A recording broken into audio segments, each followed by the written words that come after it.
Many English learners say the same thing. I understand English when I read it, but not when people speak fast. This problem is extremely common, even at advanced levels. The issue is not intelligence or vocabulary, it's the way listening is trained. Exactly, Emma. Most learners try to understand every single word, but native speakers don't listen word by word. They listen for meaning, patterns, and rhythm. When learners chase individual words, they fall behind immediately. Fast English feels fast because of connected speech, reductions, and rhythm. Native speakers link words together smoothly. This creates a flow that learners are not prepared for if they only study written English. For example, "What are you doing?" often sounds like "what you doing?" To learners, this feels like a completely new sentence, but it's the same structure, just spoken naturally. Another problem is mental translation. When you translate in your head, your brain works twice as hard. By the time you finish translating one sentence, the speaker is already on the next idea. This is why advanced listeners stop translating. They train their brain to react directly to English sounds. Meaning comes first, not words. Let's talk about expectations. Native speakers don't speak clearly like textbooks. They pause, interrupt themselves, and change direction mid-sentence. Real listening means accepting imperfection. Yes, spoken English is messy. People use fillers like you know, and like. These sounds are not noise. They are part of natural speech and signal thinking time. One powerful strategy is listening for key words. You don't need to understand everything. Focus on stressed words like verbs and nouns to catch the main idea. If you hear meeting, tomorrow, and canceled, you already understand the message. Details can come later. Meaning comes before perfection. Repetition is another key.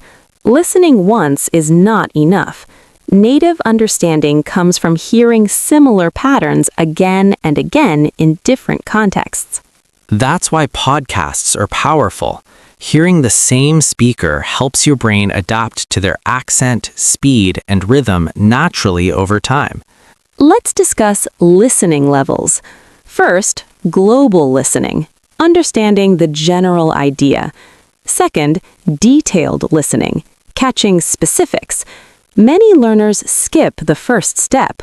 Trying to catch details without understanding the big picture causes frustration. Always ask yourself first, what is this about, before asking, what did they say exactly? Another important habit is tolerance for ambiguity. Native speakers don't panic when they miss a word. They keep listening and let meaning fill the gap. Learners often stop listening when they miss one word. That's like stopping a movie because you missed one line. Keep going. Listening speed also improves when you stop translating grammar. You don't need to analyze tenses while listening. Trust your brain to recognize patterns. Your brain is excellent at pattern recognition, but only if you allow it to work naturally without interruption.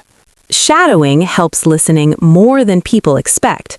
Repeating after a speaker trains your ears to notice sound connections and rhythm. Even if you don't understand everything, shadowing forces active listening. This strengthens both comprehension and pronunciation. Let's talk about subtitles. Subtitles can help, but only if used correctly. Watching everything with subtitles trains reading, not listening. A better method is first listening without subtitles, then listening again with subtitles to confirm meaning. This builds real listening skills. Accent variety matters too.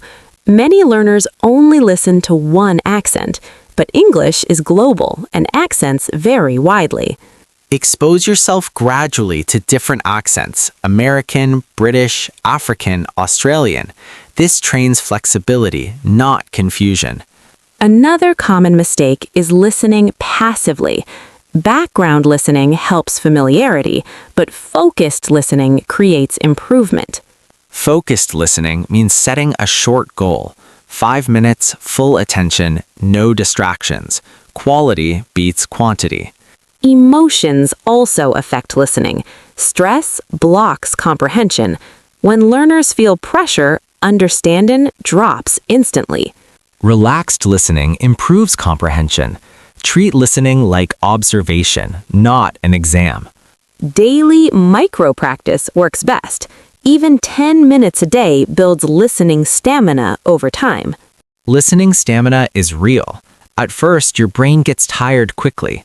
With practice, fast English becomes comfortable. Predicting content is another native skill. Before listening, guess the topic. Prediction prepares your brain for expected vocabulary. Native listeners constantly predict what comes next. This is why they can follow fast speech easily. Let's talk about real-life listening. Conversations are unpredictable. Practicing with natural dialogue prepares you for real interactions. Scripted audio is helpful, but unscripted conversation builds true listening strength. It's also important to listen to content slightly above your level. Too easy doesn't challenge you. Too hard discourages you. The right level feels uncomfortable but understandable. That's where growth happens. Listening improves speaking too. When you hear natural patterns, your speech becomes more fluent automatically. Fluent speakers are excellent listeners.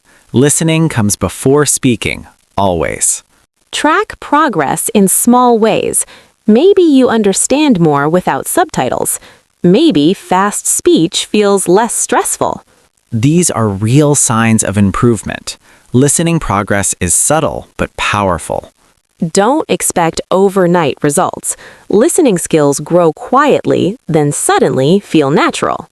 Trust the process. Your brain is adapting even when it doesn't feel like it. In the next episode, we'll talk about thinking speed and how to respond quickly in conversations. That topic connects directly to listening and will help you speak without long pauses. Until then, keep listening without fear. Let meaning guide you, not perfection. Fast English becomes clear English when your brain stops translating and starts understanding.